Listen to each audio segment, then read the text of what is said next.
落語、マクドやジョリビー、どこへ捨てるんだい？日本でマクドナルドだの、ファストフードに入りますと、食ったら自分で片付ける。トレーを持って、ゴミを分けて、返却簿へ持っていく。あれがもう体に染みついてる。ところが外国へ行くと、この当たり前が案外当てにならない。旅ってのは、そういう小さいところで人を慌てさせるものでございます。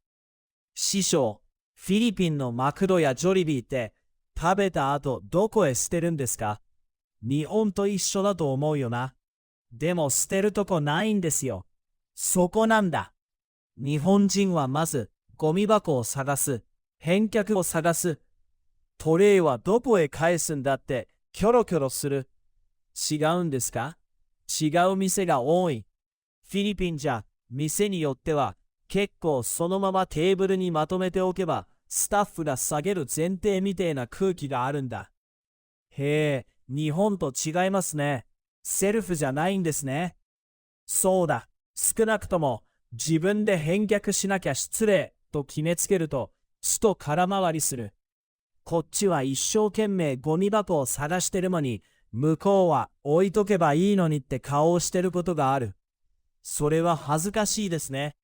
恥ずかしいってほどじゃねえ。だが旅先で食い終わったトレイ持って店内をうろうろする姿はあんまり格好のいいもんじゃない。じゃあどうすればいいんです？簡単だ。まず食べ終わったらトレイの上にゴミをまとめる。それから返却台が見えるか店員が下げに来る空気かを見る。見えなきゃ無理に探し回らねえ。これが基本だ。間違ってそのままテーブルに置いておいてもいいですね。基本そうだ。ただし例外はある。例えば SM みたいなフードコートだ。ああいうところはトレイステーションがあって、クリーンアズユーゴーなんて案内してることもある。そういう場をじゃ返却台へ持っていく方が自然だ。じゃあマクドやジョリビー単体の店とフードコートでは違うんですね。そういうことだ。単体店ではスタッフ回収寄りのことがある。だがフードコートではセルフ寄りのことがある。だから日本みてえに最初から一つの正解を決めるとかえって間違える。旅先らしいですね。旅先ってのはな、いつもの正しさがそのまま通じるとは限らねえ。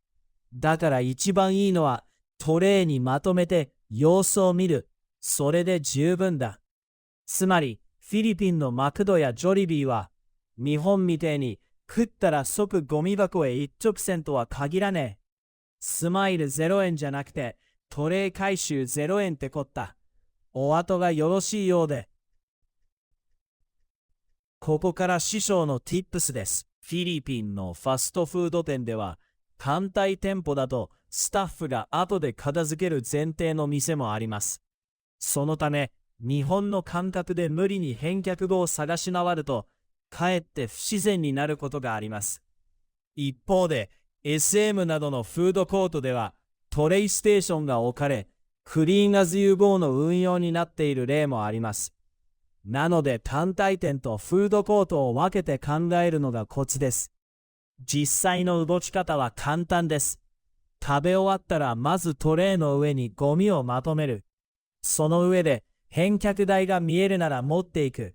見えなければ店内の流れを見てスタッフ回収寄りならそのまま置く。これで十分です。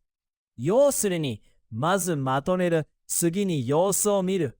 これがフィリピンのマクドやジョリビーで失敗しにくいやり方です。フィリピンあるある、今後も提供していきます。お後がよろしいようで、高評価、チャンネル登録、LINE での拡散、お待ちしております。どうぞよろしくお願いします。